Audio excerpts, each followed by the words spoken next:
અનુસાર જિલ્લામાં 2 તારીખથી 4 તારીખ સુધી ખૂબ જ ભારેથી અતિભારે વરસાદની સંભાવનાઓ વ્યક્ત કરવામાં આવી હતી, જેના અનુસંધાને અત્યારે આજની સ્થિતિએ જોઈએ તો ચોમાસામાં જિલ્લાનો કુલ સરેરાશ વરસાદ અત્યારે 228 મીમી નોંધાયો છે, જેમાં સૌથી વધારે વરસાદ અંબિકા તાલુકામાં 389 mm, પલસાણામાં 362 mm, મહુવામાં 352 mm, બારડોલીમાં 309 mm અને ઉમરપાડામાં 298 mm આ વરસાદ ચાલુ ચોમાસા દરમિયાન અત્યાર સુધી એટલે આજની 10 વાગ્યાની પરિસ્થિતિ મુજબ છે. છેલ્લા 24 કલાક અને 48 કલાકમાં જિલ્લાના કેટલાક તાલુકાઓમાં ભારે વરસાદ થયો છે. અત્યારે આમ જોવા જઈએ તો કોઈ ભયજનક સપાટી ઉપર કોઈ પણ આપણી નદી કે ડેમ કે જળાશય નથી અને હાલમાં કોઈ પૂર જેવી પરિસ્થિતિ પણ અત્યારે જિલ્લામાં કોઈ જગ્યાએ નથી. તેમ છતાં પણ આપણે સતત જળાશયો અને નદીના જળસ્તર ઉપર સતત આપણે દેખરેખ રાખી રહ્યા છીએ. કેટલાક નીચાણવાળા વિસ્તારોમાં પાણી ભરાવાની ફરિયાદ સ્થિતિ સર્જાઈ હતી, જેના ઉપર પણ અત્યારે અલગ અલગ સંબંધિત વિભાગ દ્વારા તેના માટેની કામગીરી કરવામાં આવેલી છે. હજુ સુધી કોઈના સ્થળાંતરની જરૂર આપણને પડી નથી. કેટલાક કાચા મકાનોને નુકસાન થયું છે, એ સિવાય કોઈ જાનહાનિ મોટી કે વ્યાપક નુકસાન નોંધાયેલ નથી.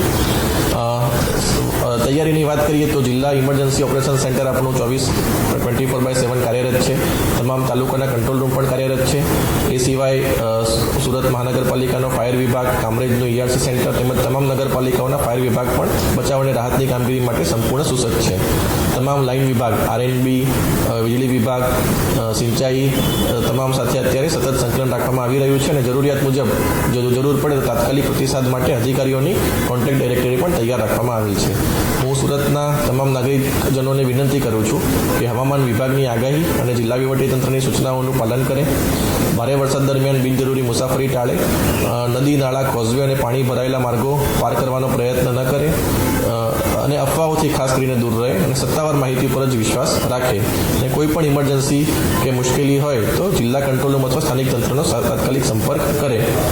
સુરત ડિસ્ટ્રિક્ટનો જે હેલ્પલાઇન નંબર છે એ 1077 છે, જે ઇમરજન્સી સિચ્યુએશન માટે આપણે યુઝ કરી શકીએ છીએ.